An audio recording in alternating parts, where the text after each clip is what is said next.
निशान साहिब को फहराने वाला दीप सिद्धू नरेंद्र मोदी का खास आदमी है। दीप सिद्धू धर्मेंद्र और हेमा मालिनी का खास आदमी है, भाजपा का खास आदमी है कि ये संघ सरकार के इशारे पर जिन्होंने शाहीन बाग पर गोलीबाज को अपनी पार्टी में शामिल कराया, जिन्होंने जामिया मिलिया पर गोली चलवाई, जिनका हथियार बंद पकड़ा गया था सिंगो बॉर्डर पर, कल 24 साल का नवनीत सिंह, उसकी हत्या का दोषी भी मोदी सरकार है।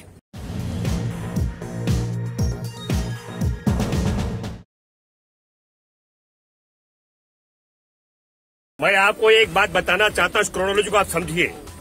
एक देश के अंदर बड़ा बवाल मचाया जा रहा है। कहा जा रहा है कि जैसे किसान आंदोलन का लक्ष्य लाल किले पर निशान साहिब फहराना ही रहा हो। मैं ये गलतफहमी दूर कर देना चाहता हूं। पहली बात, मैं देश में सत्ता में बैठे वो संगठन के लोग, खास करके संघ परिवार की जो सरकार के बैठे लोग, संघ परिवार के जो अफवाह फैलाने वाले लोग हैं, पहले इन्होंने कहा गुमराह किसान है, फिर कहा पाकिस्तान परस्त है, फिर कहा इन्होंने ये चीन परस्त है, कब कहा ये खालिस्तानी है। मैं आपको बताना चाहता हूं, निशान साहिब को फहराने वाला दीप सिद्धू नरेंद्र मोदी का खास आदमी है। दीप सिद्धू धर्मेंद्र और हेमा मालिनी का खास आदमी है, भाजपा का खास आदमी है। मैं ये बात इसलिए कहना चाह रहा हूं, ये किसान आंदोलन है, निशान साहिब फहराने का आंदोलन नहीं था। मैं आपके माध्यम से एक अपील करना चाहता हूं, मैंने बार बार कहा, ये इस देश के किसानों का आंदोलन है, ये सिख धर्म का आंदोलन नहीं है। पर योजनाबद्ध तरीके से षड्यंत्र के तहत संघ परिवार की सरकार ये टायर लगाना चाहती है, ये सिखों का आंदोलन है, वो बदनाम करना चाहती है कि हमारा लक्ष्य सिर्फ जो है वहां पर झंडा फहराने का था, न केवल तिरंगा का अपमान की बात भी आ रही है। मैं कल एक जगह चर्चा में था, मैं आपको बताना चाहता हूं, दीप सिद्धू के फोटो वायरल हो रहे हैं। मैं एक बार डंके की चोट पर बोलता हूं, कुछ लोगों ने मेरा वीडियो चलाया कि ये संघ सरकार के इशारे पर जिन्होंने शाहीन बाग पर गोलीबाज को अपनी पार्टी में शामिल कराया, जिन्होंने जामिया मिलिया पर गोली चलवाई, जिनका हथियार बंद पकड़ा गया था सिंगो बॉर्डर पर, उन्होंने ही कल यहाँ पर तिरंगा की जगह दूसरा झंडा फहराने की बात की अफवाह फैलाई है। तिरंगा अपनी जगह कायम था, इस बात को भी आपको समझना पड़ेगा, क्यों नहीं। और दूसरी महत्वपूर्ण बात जो आ रही है, एक बड़ा संदेश ये भी गया है देश में, ये समझ लीजिएगा। मैं मानता हूं कि नरेंद्र मोदी के इशारे पर नरेंद्र मोदी की पुलिस ने योजनाबद्ध तरीके से दीप सिद्धू जैसे लोगों को वहां पहुंचाया।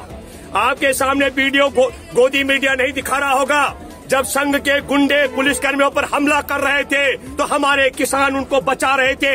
ऐसे वीडियो भी सोशल मीडिया के माध्यम से उजागर हो रहे हैं। और वो हमला करने वाले पुलिसकर्मियों पर एक भी किसान का बेटा नहीं हो सकता है। वो सब के सब संघ परिवार के इशारे पर काम करने वाले अतिवादी और आतंकवादी हो सकते हैं। एक भी हमारे किसानों के लोगों ने ऐसा नहीं किया। इसलिए मैं ये कहना चाहता हूँ, इस पूरे आंदोलन को बदनाम करने का एक बड़ा षड्यंत्र है। और दूसरी बात कही जा रही है कि हमारी संख्या बहुत कम है। मैं एक दिन यहाँ गाजीपुर था, मुझे यहाँ एक पत्रकार ने कहा कि साहब सिंगो बॉर्डर पे खाली हो गया। मैंने कहा गलत बात है, ये वीडियो ये फोटोग्राफ आपका आगे पीछे का समय का है। ये इस षड्यंत्र को भी आपको समझना पड़ेगा। मैं आपके माध्यम से कई चीजें कहना चाहता हूँ। आज हमारे से कहा जा रहा है, मैं आप सबके माध्यम से एक बात जानना चाहता हूँ, जब कोरोना काल था तब अगर बहुत जरूरी थे 3 काले कानून को अध्यादेश के जरिए लाने का, तो भारत की सरकार अगले 1.5 साल तक इनको टालने की बात क्यों कर रही है? इसका मतलब ये है कि इन कानूनों को अगर अगले 1.5 साल और टाला जाए तो मोदी जी देश को कोई नुकसान होने वाला नहीं है। ये नुकसान किसका होना? किसानों को तो बिल्कुल नहीं, किसानों की तो कुर्बानियां जाएंगी। और दूसरी महत्वपूर्ण बात मैं जरा सवाल करना चाहता हूँ सत्ता में बैठे लोगों को और गोदी मीडिया को कि आप मुझे बताइए, भारत की सरकार मान चुकी है इनमें 18 खामियां हैं, तो क्यों नहीं मोदी सरकार इसको संशोधन की बजाय खारिज करना चाहती है? 125 से ज्यादा किसानों की हमारी शहादत हो गई है। कल 24 साल का नवनीत सिंह, उसकी हत्या का दोषी भी मोदी सरकार है। कल लाल किले पर जो हम ऊपर जाकर के पुलिस पर हमला करने वाले लोगों को उकसाने का काम भी मोदी सरकार, और मैं दावे के साथ में कह सकता हूं ये मोहन भागवत के इशारे पर हुआ है। हमारे देश का किसान आंदोलन जुलाई से लेकर के आज तक निरंतर चल रहा है। कल हमारे किसान युवा भूखे थे, उनकी जेब में रोटियां नहीं थी। पिछले 7 महीने से क्या हमारे किसान पत्थर लेके घूम रहे हैं क्या? हमारे एक एक किसान जांच कर रहा था, हमारे पास किसी का नहीं। वो पत्थर आईटीओ में जो दिखाए गए, मैं दावे के साथ में कह सकता हूँ वो किसान के बेस में भी संघ परिवार के लोग थे। क्यों नहीं इसकी जांच हो रही है? अब कहा जा रहा है किसान दिल्ली के अंदर क्यों आए। एक बात मैं आपके माध्यम से कहना चाहता हूँ, जिस दिन हमारे किसानों को रोका गया था सिंगू बॉर्डर पर, टिकरी बॉर्डर पर, तब हमारे को दिल्ली में कहा जा रहा था हम आपको एक सत्संग का ग्राउंड देंगे। कौन सा वाला? बुराड़ी में निरंकारी का। हमने तत्काल सवाल उठाया क्योंकि हम अलग अलग जगह थे, कमेटी के लोग मीटिंग नहीं कर सकते थे। हमने दावे के साथ कहा हमारे किसान, हम दिल्ली में 3 काले कानून को वापस कराने के लिए और न्यूनतम समर्थन मूल्य की गारंटी का कानून बनाने के लिए आ रहे हैं, हम दिल्ली में सत्संग करने नहीं आ रहे। अब दूसरा सवाल पुलिस कह रही है, निरंतर हम सब लोगों ने भी कहा, मैं भी उसका हिस्सा हूँ, हमने कहा कि हमारे 72वें गणतंत्र दिवस पर एक तरफ ट्रैक्टर की परेड होगी और दूसरी तरफ हमारे देश के किसानों के सैनिकों की टैंक की परेड होगी।